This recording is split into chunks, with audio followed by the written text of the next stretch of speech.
The truth about building an email list is this: it's really hard to turn ice cold traffic into email subscribers. Sure, you could try to bribe them with a free ebook or an online course, but you've probably seen firsthand that that doesn't work really well. So what's the answer? The social squeeze page. It's a simple page that I recently added to my site, and it's converting at 21.7%. I'm Brian Dean, the founder of backlinko.com, and in this video, I'm going to show you exactly how you can add this high converting page to your site.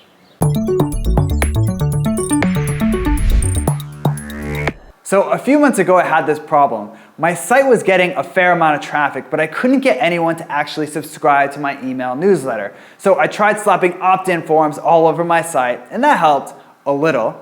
I also tried giving away a free ebook, but that barely made a dent.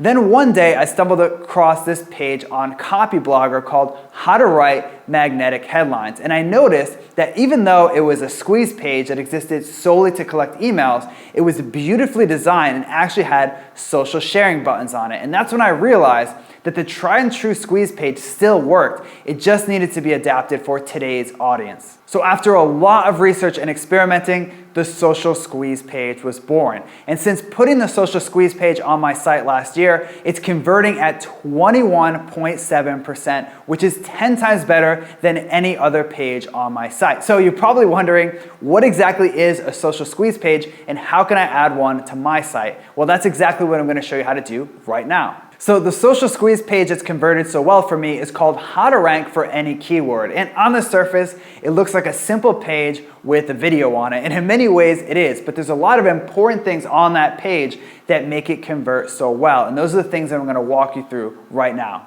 So first, you need a topic for your social squeeze page. And your topic is really important.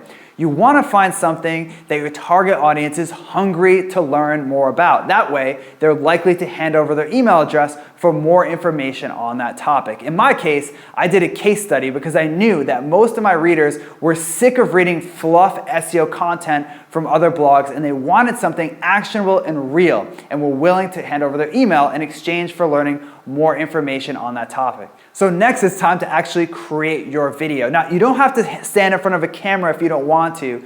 You can record a PowerPoint presentation using screencast software like Camtasia. But the important thing is that your video has to be really good, has to add value, and ideally it should be between 3 and 10 minutes. Any longer, and it's probably too long, it's going to lose interest, and any shorter, it looks like just another squeeze page video. Because remember, with the social squeeze page, you're actually adding value in your video. Okay, so now it's time to create your headline and subheadline. And like any web page online, the headline that you use for your social squeeze page is huge.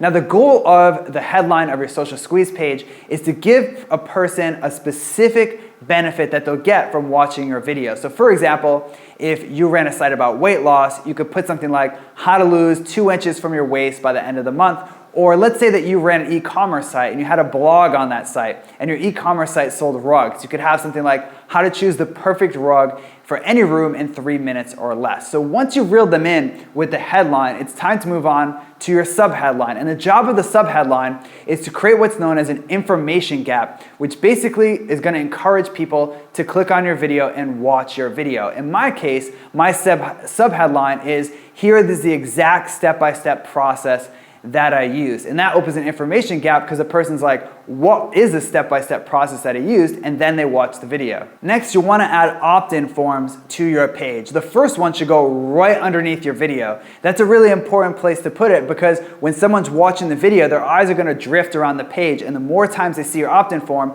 the more likely they are to opt in. And you may also want to put another opt-in form at the bottom of your page. And that's for the simple reason that the more opt-in forms you have on a page, the more opt-ins that you'll generally get. And I also recommend hosting your video with Wistia or Lead Pages because both of those services allow you to actually collect emails from within the video. So once you've done that, it's time to move on to actually one of the most important steps of the social squeeze page. Finally, it's time to add social elements to your social squeeze page, like comments and a social sharing button.